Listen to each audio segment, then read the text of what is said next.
Movie کا start ایک عورت سے ہوتا ہے جس کا نام آئرس ہے۔ وہ اپنے سوئے ہوئے ہسبینڈ کے پاس لیٹی ہوتی ہے اور بہت پریشان نظر آتی ہے۔ صبح سویرے وہ اٹھتی ہے اور ایک ریڈ ٹوائے بوٹ اور ایک چاقو اٹھا لیتی ہے۔ آئرس اپنا موبائل فون پیچھے چھوڑ دیتی ہے، گاڑی میں بیٹھتی ہے اور کہیں روانہ ہو جاتی ہے۔ کافی دیر تک ڈرائیو کرنے کے بعد وہ ایک ویران پارک میں پہنچتی ہے، جہاں وہ گاڑی روک کر ایک چھوٹی چٹان پر چڑھنے لگتی ہے۔ آئرس جلد ہی چوٹی پر پہنچ جاتی ہے، جہاں اسے ایک یادگاری تختی نظر آتی ہے جو ایک چھوٹے بچے کے نام ڈیڈیکیٹ کی گئی ہوتی ہے۔ وہ کچھ دیر تک اس کی تصویر کو غور سے دیکھتی رہتی ہے، پھر جیب سے چاقو نکال کر ایک درخت پر ایم کھود دیتی ہے۔ اس کے بعد آئرس چٹان کے کنارے کی طرف بڑھتی ہے اور اپنی زندگی ختم کرنے کا فیصلہ کرتی ہے۔ ہچکچاہٹ کے باوجود وہ واقعی ایسا کرنے کا ارادہ رکھتی ہے، لیکن جیسے ہی وہ چھلانگ لگانے والی ہوتی ہے، ایک آدمی اچانک کہیں سے نمودار ہوتا ہے اور اس سے بات کرنا شروع کر دیتا ہے۔ آئرس اسے جانے کے لیے کہتی ہے، لیکن وہ انکار کر دیتا ہے اور اپنا تعارف ریچرڈ کے نام سے کرتا ہے۔ وہ ذکر کرتا ہے کہ اس نے پیچھے ایک تختی دیکھی تھی اور اسے یقین ہے کہ وہ کسی ایسے انسان کی ہے جو آئرس کے بہت قریب تھا۔ پھر ریچرڈ اپنے المناک ماضی کے بارے میں بتاتا ہے کہ وہ کالج میں ایک کار ایکسیڈنٹ کا شکار ہوا تھا، جس میں اس کی گرل فرینڈ کلوئی جان سے ہاتھ دھو بیٹھی تھی۔ سب سے بدترین بات یہ تھی کہ ایکسیڈنٹ سے پہلے ان دونوں کی شدید بحث ہو رہی تھی اور وہ ایک دوسرے کو تکلیف دہ باتیں کہہ رہے تھے۔ ریچرڈ بتاتا ہے کہ وہ 2 مہینے تک حرکت نہیں کر سکا اور ہاسپٹل کے بیڈ پر قید رہا۔ یہ سن کر آئرس جذباتی ہو جاتی ہے اور اپنے بیٹے کی موت کے بارے میں بات کرتی ہے۔ وہ بتاتی ہے کہ کس طرح ان کی فیملی یہاں کچھ خوشگوار وقت گزارنے آئی تھی۔ اس کا ہسبینڈ درخت پر ان کے ناموں کے انیشلز تراش رہا تھا، جبکہ وہ جنگلی پھول اکٹھے کر رہی تھی۔ ان کا بیٹا آگ پر مارش میلو بھوننے کے لیے لکڑیاں اکٹھی کر رہا تھا، لیکن بدقسمتی سے اچانک وہ پہاڑی سے پھسل کر نیچے جا گرا اور موقع پر ہی دم توڑ گیا۔ آئرس خواہش کرتی ہے کہ کاش اس کے معصوم بیٹے کی بجائے وہ مر جاتی۔ جواب میں ریچرڈ اس سے ہمدردی کرتا ہے اور کہتا ہے کہ وہ اس کے پہلے سے کیے گئے فیصلے کو بدلنے کے لیے کچھ نہیں کرے گا، لیکن وہ اسے بتاتا ہے کہ آج کا دن بہت خوبصورت ہے اور دل ٹوٹنے کی وجہ سے امید نہیں چھوڑنی چاہیے۔ یہ کہہ کر ریچرڈ وہاں سے جانے لگتا ہے، لیکن کچھ لمحوں بعد اور کچھ غور و فکر کرنے کے بعد آئرس آخر اپنا ارادہ بدل لیتی ہے اور اس کے پیچھے چل پڑتی ہے۔ جلد ہی دونوں اپنی گاڑیوں کے پاس پہنچتے ہیں اور ایک دوسرے کو گڈ بائی کہتے ہیں۔ ریچرڈ پوچھتا ہے کہ کیا وہ اس کے جانے کے بعد دوبارہ چٹان پر جائے گی، لیکن آئرس جواب دیتی ہے کہ آج نہیں۔ اس کے بعد دونوں جانے کی کوشش کرتے ہیں، لیکن آئرس دیکھتی ہے کہ ریچرڈ کی گاڑی اس کی گاڑی کے بہت قریب کھڑی ہے اور وہ اندر نہیں جا سکتی۔ اس لیے ریچرڈ باہر آ کر اس کی مدد کرتا ہے اور اچانک پوچھتا ہے کہ آئرس اسے بار بار ریچرڈ کیوں بلا رہی ہے۔ پھر وہ ایک چھپے ہوئے ٹیزر سے اسے جھٹکا دیتا ہے اور آئرس بے ہوش ہو جاتی ہے۔ اس کے بعد وہ اس کے ہاتھ اور پاؤں رسی سے باندھ دیتا ہے اور اسے اپنی گاڑی میں ڈالنے لگتا ہے۔ کچھ دیر بعد آئرس ہوش میں آتی ہے اور خود کو ریچرڈ کی گاڑی کی پچھلی سیٹ پر دیکھتی ہے جبکہ وہ گاڑی چلا رہا ہوتا ہے۔ وہ اپنی گھڑی سے کسی کو کال کرنے کی کوشش کرتی ہے، لیکن وہ اسے بتاتا ہے کہ اس علاقے میں سگنل نہیں ہے۔ ریچرڈ آرام سے اس کے بیٹے کی ریڈ بوٹ نکالتا ہے اور اس کا مذاق اڑانے لگتا ہے۔ اس موقع پر آئرس کو اپنی چھری یاد آتی ہے اور وہ چالاکی سے اس سے کلوئی کے بارے میں بات چیت کر کے اس کا دھیان بٹاتی ہے، جبکہ آہستہ آہستہ اپنے ہاتھوں کی رسی کاٹنے لگتی ہے۔ پھر وہ پوچھتی ہے کہ وہ اس کے ساتھ کیا کرے گا، جس پر ریچرڈ بتاتا ہے کہ جنگل میں اس کا ایک چھوٹا کیبن ہے، جہاں وہ جائیں گے اور وہ اس کے بالوں کی چٹیاں بنائے گا۔ بالکل اسی وقت آئرس خود کو آزاد کر لیتی ہے اور چھری سے اس پر حملہ کر دیتی ہے۔ وہ اسے زخمی کرنے میں ناکام رہتی ہے اور گاڑی قریب کے درخت سے ٹکرا جاتی ہے۔ ایکسیڈنٹ کے بعد غصے سے بھرا ریچرڈ آئرس کے بال پکڑتا ہے تو آئرس سیٹ بیلٹ کا استعمال کر کے اس کا گلا گھونٹنے لگتی ہے۔ تھوڑی لڑائی کے بعد وہ گاڑی سے باہر نکل جاتی ہے۔ وہ اپنی چھری کا استعمال کر کے پیروں کی رسی کاٹتی ہے، لیکن ریچرڈ آ جاتا ہے۔ پھر وہ اسے ایک خالی سرنج دکھاتا ہے اور بتاتا ہے کہ اس نے اسے ایک دوا کا انجیکشن لگا دیا ہے جو تقریباً 20 منٹ میں اسے پوری طرح سے پیرالائز کر دے گا۔ پہلے اس کی انگلیوں کا احساس ختم ہو جائے گا، پھر اس کی ٹانگوں میں سنسناہٹ ہوگی یہاں تک کہ وہ چلنے کے قابل نہیں رہے گی، اور آخر میں وہ بولنے کے قابل بھی نہیں رہے گی۔ یہ سنتے ہی آئرس گھبرا جاتی ہے اور اس پاگل انسان سے بچنے کے لیے جنگل کی طرف بھاگتی ہے۔ ریچرڈ پرسکون انداز میں اس کا پیچھا کرتے ہوئے اسے وارن کرتا ہے کہ بھاگنے سے دوا اور تیزی سے اثر کرے گی۔ آئرس جتنا تیزی سے ممکن ہو بھاگتی رہتی ہے اور اپنی گھڑی پر 20 منٹ کا ٹائمر لگا دیتی ہے، لیکن بدقسمتی سے دوا اس کی ٹانگوں پر اثر کرنا شروع کر دیتی ہے اور وہ مشکل سے ہی چل پاتی ہے۔ جلد ہی وہ زمین پر گر جاتی ہے کیونکہ اب وہ اپنی ٹانگوں کو محسوس نہیں کر پاتی۔ اب جب کہ وہ بھاگنے کے قابل نہیں رہی، آئرس ایک درخت کی جڑوں کے درمیان چھپنے کا فیصلہ کرتی ہے، لیکن انجانے میں وہ چونٹیوں کے ایک ٹیلے کے قریب لیٹ جاتی ہے اور چونٹیاں اس کے جسم اور چہرے پر چڑھنے لگتی ہیں۔ خوف کے مارے وہ چیختی ہے، جس سے رچرڈ کو اس کی لوکیشن کا پتہ چل جاتا ہے، لیکن اس کے پکڑنے سے پہلے ہی آئرس رینگتے ہوئے ایک چھوٹی ندی میں چلی جاتی ہے، اس امید میں کہ پانی کا بہاؤ اسے بہا لے جائے گا۔ رچرڈ اسے وارن کرتا ہے کہ وہ تیر نہیں سکے گی، لیکن آئرس اس کی پکڑ میں آنے کی بجائے خطرہ مول لینے کو تیار ہوتی ہے۔ کچھ دیر پانی میں بہنے کے بعد وہ اپنی ساری طاقت جمع کر کے ایک لکڑی کو پکڑتی ہے اور دریا سے باہر نکلنے کی کوشش کرتی ہے۔ جب آئرس اپنی گھڑی دیکھتی ہے تو اسے پتہ چلتا ہے کہ اس کے پاس اب صرف 1 منٹ باقی ہے۔ وہ اب بھی پوری کوشش کرتی ہے کہ کسی محفوظ جگہ تک پہنچ جائے، لیکن اس کا وقت ختم ہو جاتا ہے اور وہ پوری طرح سے پیرالائز ہو جاتی ہے۔ تھوڑی دیر بعد آئرس دیکھتی ہے کہ قریب ہی ایک کسان گھاس کاٹ رہا ہے، لیکن وہ مدد کے لیے نہیں پکار سکتی۔ بوڑھا کسان، جس کا نام بل ہے، جلد ہی اس کے قریب آتا ہے اور پوچھتا ہے کہ کیا اسے کسی مدد کی ضرورت ہے، لیکن آئرس جواب نہیں دے سکتی۔ وہ جلد ہی سمجھ جاتا ہے کہ آئرس ہوش میں ہے اور صرف اس کی آنکھیں حرکت کر سکتی ہیں، اس لیے وہ 1 پلک جھپکنے کو ہاں اور 2 پلک جھپکنے کو نہیں کے طور پر بات کرنے کے لیے استعمال کرتے ہیں۔ بل سمجھ جاتا ہے کہ وہ مصیبت میں ہے اور اسے یقین دلاتا ہے کہ وہ پولیس کو بلائے گا اور جلد ہی اس کی مدد کرے گا۔ اس کے بعد وہ مہربان بوڑھا آدمی ایک ریڑھی لاتا ہے تاکہ آئرس کو اٹھا کر اپنے کیبن کے اندر لے جا سکے۔ پھر بل مدد کے لیے کال کرنے کی کوشش کرتا ہے، لیکن اچانک کوئی دروازہ کھٹکھٹاتا ہے تو آئرس کئی بار پلکیں جھپکتی ہے اور بل سمجھ جاتا ہے کہ وہ اسے الرٹ کرنے کی کوشش کر رہی ہے۔ وہ دروازہ کھول کر دیکھتا ہے تو رچرڈ کھڑا ہوتا ہے، جو دعویٰ کرتا ہے کہ وہ اپنی زخمی بیوی کو ڈھونڈ رہا ہے اور وہ دونوں ایک ایکسیڈنٹ کا شکار ہوئے تھے۔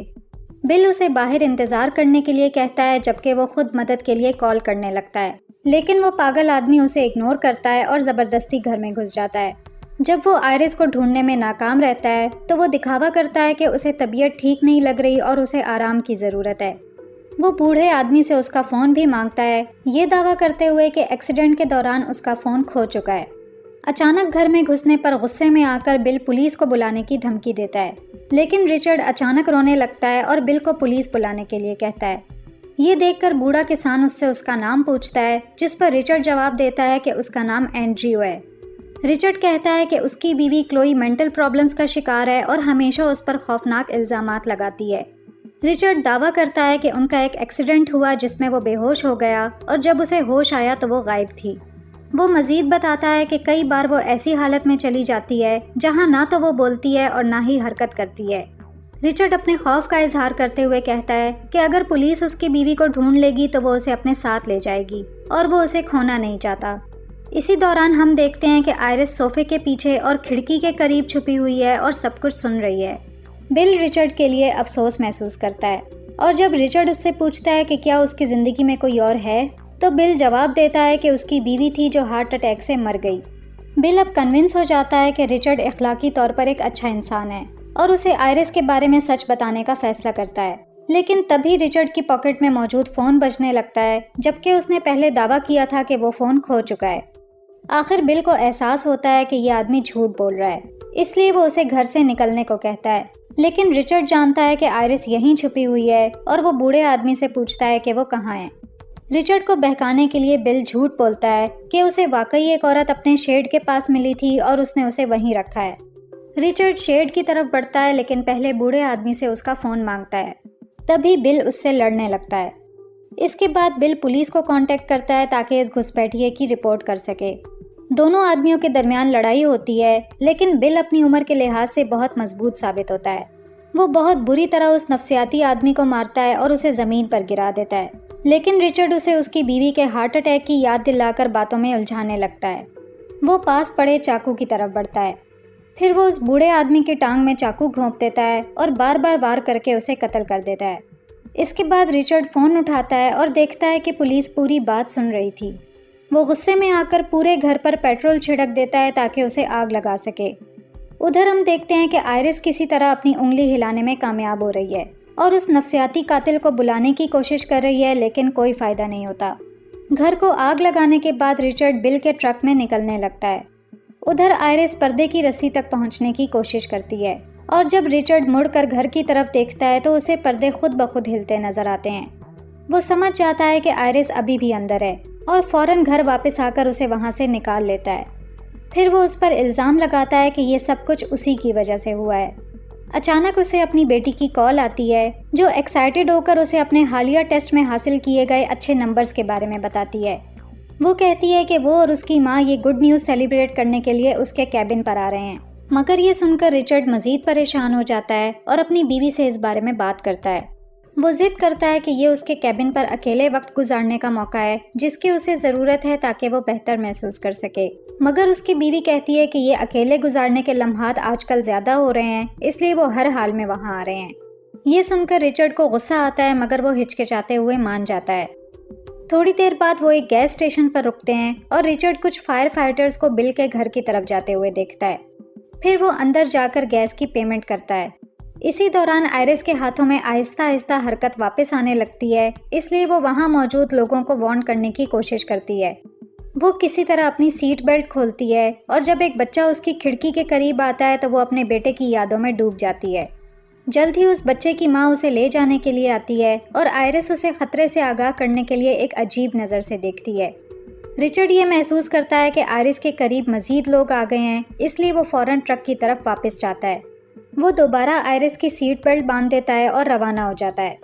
کچھ ہی دیر بعد وہ پہلے والے ایکسیڈنٹ کی جگہ پر پہنچتے ہیں جہاں رچرڈ اپنے کپڑے چینج کرتا ہے۔ پھر وہ ایک اور نشہ آور انجیکشن نکال کر ٹرک کے ڈیش بورڈ پر رکھ دیتا ہے، مگر جیسے ہی وہ اپنی تباہ شدہ گاڑی کو کھینچنے کے لیے ایک ہک پکڑتا ہے، ایک پولیس آفیسر وہاں پہنچ جاتا ہے۔ پولیس آفیسر کہتا ہے کہ اسے اس ٹرک کے بارے میں ایک رپورٹ ملی ہے اور اسے انویسٹیگیشن کرنی ہوگی۔ یہاں یہ پتہ چلتا ہے کہ پیٹرول پمپ پر موجود اس عورت نے آئرس کی عجیب نظر سے پریشان ہو کر پولیس کو کال کی تھی۔ پولیس آفیسر آئرس سے بات کرنے کے لیے کہتا ہے، مگر رچرڈ بتاتا ہے کہ وہ بہت زیادہ نشے میں ہے اور بول نہیں سکتی۔ وہ دعویٰ کرتا ہے کہ اس کی بیوی کا ایکسیڈنٹ ہوا تھا اور وہ اس کی مدد کے لیے آیا ہے، مگر آفیسر کو شک ہوتا ہے کیونکہ فون کرنے والی عورت نے انہیں پیٹرول پمپ پر دیکھا تھا اور رچرڈ کے ماتھے پر چوٹ کا نشان بھی ہے۔ اسی لمحے آئرس آہستہ آہستہ کھڑکی نیچے کرتی ہے اور آفیسر کو وارن کرنے کی کوشش کرتی ہے۔ جلد ہی وہ اپنے ہونٹ ہلانے کے قابل ہو جاتی ہے اور آہستہ سے مدد مانگتی ہے۔ پھر جیسے ہی پولیس آفیسر کا دھیان بٹتا ہے، رچرڈ اس پر حملہ کر دیتا ہے۔ وہ پاگل آدمی بے رحمی سے پولیس والے کو مار مار کر قتل کر دیتا ہے۔ پھر وہ اس کی لاش کو اسی کی پولیس گاڑی میں ڈال دیتا ہے اور اس کی گن چوری کر لیتا ہے۔ اس کے بعد وہ پولیس کی گاڑی کو آگ لگا دیتا ہے تاکہ جرم کا کوئی ثبوت نہ رہے۔ اگلے ہی لمحے یہ دکھایا جاتا ہے کہ ڈیش بورڈ پر رکھی سرنج غائب ہو چکی ہے۔ رچرڈ گھبرا جاتا ہے کہ وہ پہلے ہی 2 لوگوں کو مار چکا ہے اور اس کا الزام آئرس پر ڈالنے کا فیصلہ کرتا ہے۔ آئرس جو اب دوبارہ بول سکتی ہے، اس سے کلوئی کی موت کے بارے میں بات کرنا شروع کر دیتی ہے۔ وہ اس سے پوچھتی ہے کہ کیا کلوئی کی موت کی وجہ سے وہ پاگل ہو گیا ہے۔ یہ سن کر رچرڈ غصے میں ٹرک روک دیتا ہے اور کہتا ہے کہ وہ پاگل نہیں ہے، بلکہ کلوئی کے ایکسیڈنٹ میں مرنے کے بعد اسے اصل حقیقت کا پتہ چلا۔ جب رچرڈ نے کلوئی کو گردن ٹوٹنے سے مرتے ہوئے دیکھا تو اسے اپنی اصلی پہچان ملی۔ اس سے اسے بے حد سکون ملا اور وہ خود کو گاڈ کی طرح محسوس کرنے لگا، یعنی ایک ایسا انسان جس کے پاس لوگوں کی زندگیاں ختم کرنے کی طاقت تھی۔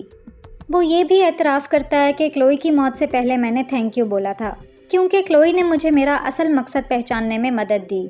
یہ سن کر آئرس حیران رہ جاتی ہے، لیکن وہ خود کو پرسکون رکھنے کی کوشش کرتی ہے اور اسے ریکویسٹ کرتی ہے کہ وہ اسے جانے دے۔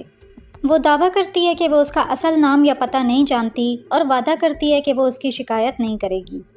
آئرس اسے اپنی بیوی اور بیٹی کے بارے میں سوچنے پر بھی مجبور کرتی ہے، یہ سوال اٹھاتے ہوئے کہ جب انہیں اس کے کاموں کا پتہ چلے گا تو وہ کیسا محسوس کریں گے۔ وہ اس سے ریکویسٹ کرتی ہے کہ اسے سڑک کے کنارے کہیں چھوڑ دے اور کہتی ہے کہ وہ دونوں اس واقعے کو بھول سکتے ہیں، مگر رچرڈ اس کی بات ماننے سے انکار کر دیتا ہے اور کہتا ہے کہ اس کے ارادے بدل گئے ہیں۔ تھوڑی دیر بعد وہ ایک جھیل کے قریب پہنچتے ہیں جہاں رچرڈ کہتا ہے کہ یہ ان کا آخری سٹاپ ہے۔ اچانک آئرس اسے سرنج چبو دیتی ہے، لیکن اس میں اتنی طاقت نہیں ہوتی کہ اسے دبا سکے۔ یہ موقع دیکھ کر رچرڈ پرسکون انداز میں سرنج نکال دیتا ہے اور اس میں موجود دوا باہر گرا دیتا ہے۔ اس کے بعد رچرڈ چاقو اٹھاتا ہے، آئرس کو ایک کشتی میں بٹھاتا ہے اور خود بھی اس میں سوار ہو جاتا ہے۔ پھر وہ جھیل کے درمیان تک چپو چلاتا ہے جہاں اس کا ارادہ ہے کہ وہ اسے اینٹوں کے ساتھ پانی میں پھینک دے تاکہ اس کی لاش اوپر نہ آ سکے، لیکن اس سے پہلے کہ وہ ایسا کر سکے، آئرس رونے لگتی ہے اور اس سے آخری ریکویسٹ کرتی ہے۔ وہ اسے بتاتی ہے کہ اس کی پاکٹ میں اس کے بیٹے کی ٹوائے بوٹ ہے جسے وہ مرنے سے پہلے پکڑنا چاہتی ہے۔ جب رچرڈ وہ ٹوائے لینے کے لیے اس کے قریب آتا ہے تو آئرس تیزی سے اس کی کمر سے چاقو نکالتی ہے اور اس کی گردن کے قریب مار دیتی ہے۔ اس سے رچرڈ شدید زخمی ہو کر جھیل میں گر جاتا ہے۔ وہ دوبارہ کشتی پر چڑھنے کی کوشش کرتا ہے، لیکن آئرس اس کی گن پکڑ کر اس پر کئی بار فائر کرتی ہے، جس سے وہ دوبارہ پانی میں گر جاتا ہے۔ بدقسمتی سے گھبراہٹ میں فائرنگ کرتے ہوئے آئرس کشتی میں بھی سوراخ کر دیتی ہے۔ جلد ہی کشتی ڈوبنے لگتی ہے اور ایسا لگتا ہے کہ آئرس بھی مرنے والی ہے۔ پھر ایک چمتکار ہوتا ہے اور ہاتھ بندھے ہونے کے باوجود آئرس ہار نہیں مانتی اور اپنی پوری طاقت سے سطح کی طرف تیرتی ہے۔ آخری سین میں ہم دیکھتے ہیں کہ آئرس ڈاک پر آرام کر رہی ہے اور سکون کا سانس لے رہی ہے، مگر وہ دور دیکھتی ہے کہ رچرڈ بھی کسی طرح سطح پر آ گیا ہے۔ وہ اس کے قریب جاتی ہے اور دیکھتی ہے کہ وہ اپنے ہی خون میں لت پت ہے اور موت کے قریب ہے۔ پھر آئرس تھینک یو کہتی ہے، بالکل اسی طرح جس طرح رچرڈ نے اپنی بیوی کلوئی سے اس کی موت کے وقت کہا تھا۔ پھر آئرس پلٹ کر چل دیتی ہے اور اسے مرنے کے لیے چھوڑ دیتی ہے، اور یہیں پر مووی ختم ہو جاتی ہے۔ مووی پسند آئی ہو تو ویڈیو پر لائک اور کمنٹ ضرور کریں، اور ایسے ہی مووی ریکیپس دیکھنے کے لیے چینل کو سبسکرائب کریں۔ Thanks for watching.